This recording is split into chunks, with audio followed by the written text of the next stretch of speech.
The night she came home drunk was the night my entire life fell apart. But what I did next was something no one expected. It was nearly midnight when I heard the front door slam shut. I was sitting in the living room with the lights off and the TV on mute, simply waiting. Something had felt wrong all evening. My wife, Sarah, had never stayed out this late, not once in our 25 years of marriage. Her heels scraped across the floor as she walked in, quietly laughing to herself. That alone felt unusual. Sarah was never the kind of woman who drank, much less came home drunk. I slowly stood up, my heart already pounding. "Sarah," I called. She paused for a moment before turning toward me. Her eyes were unfocused and her makeup was slightly smeared. "Oh, you're still awake," she slurred, trying to sound normal but failing. "Where were you?" I asked, keeping my voice steady. "Out with friends," she answered quickly, almost too quickly. Then I noticed it. It wasn't only the smell of alcohol. There was a man's cologne too, and it definitely wasn't mine. Something inside me broke, but I didn't react. Not yet. "Which friends?" I asked. She rolled her eyes and tried to walk past me. "Why are you questioning me? I'm tired." As she brushed by, her phone slipped from her hand and landed on the floor. The screen lit up. That's when I saw it. A message read, "Tonight was amazing. I can't wait to see you again." My world froze. My hands turned cold as I picked up her phone.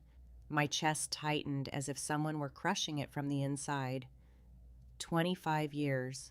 25 years of loyalty, trust, and building a life together. And this was how it ended. "Who is he?"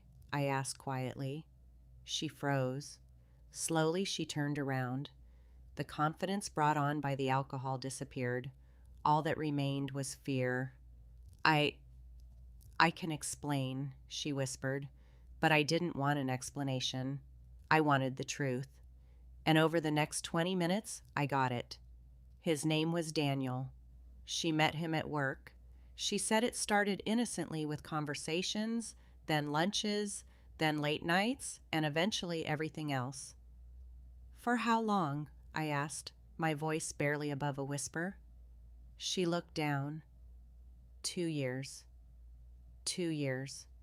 I felt like I couldn't breathe. While I was working overtime to provide for our family, she had been living a double life, smiling at me every day as if nothing had changed. I should have shouted. I should have thrown something. Instead, I said nothing. Complete silence. That frightened her more than anything. The next morning, she woke up expecting an argument. Instead, I made her breakfast. I kissed her on the forehead and said, "It's okay. We'll figure this out." She looked relieved, almost happy. That was the moment I decided I wouldn't react with emotion. I would make a plan. Over the next few weeks, I became the perfect husband, calm, loving, attentive. I stopped asking questions. I never argued, and she became comfortable again.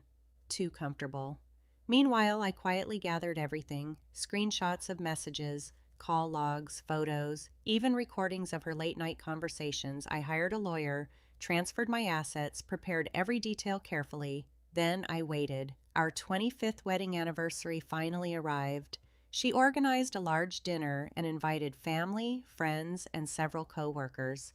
Daniel was there too, sitting across the table, pretending he didn't know me, pretending he hadn't been sleeping with my wife for the past 2 years. I smiled the entire evening. Then I stood up to give a speech.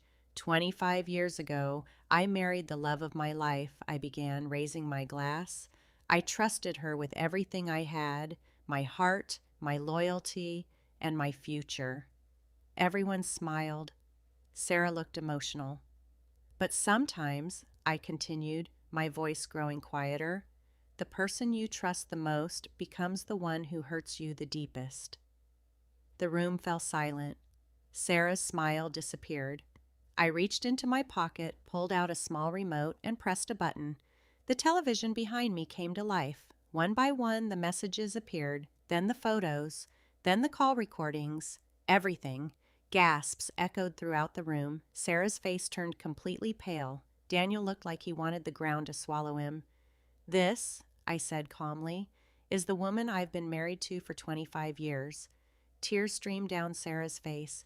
"Please, stop." But I couldn't. 2 years of lies, I said. 2 years of betrayal. Then I placed a folder on the table in front of her. "Divorce papers," I said quietly. The room remained silent. "I've already signed them. And thanks to all the evidence, you walk away with nothing." Her hands shook as she opened the folder. This can't be happening," she whispered. But it was. I looked at Daniel. He couldn't even meet my eyes. "You can have her," I told him, "because I'm done." And with that, I walked away. 25 years ended in a single night, but for the first time in a very long time, I finally felt free.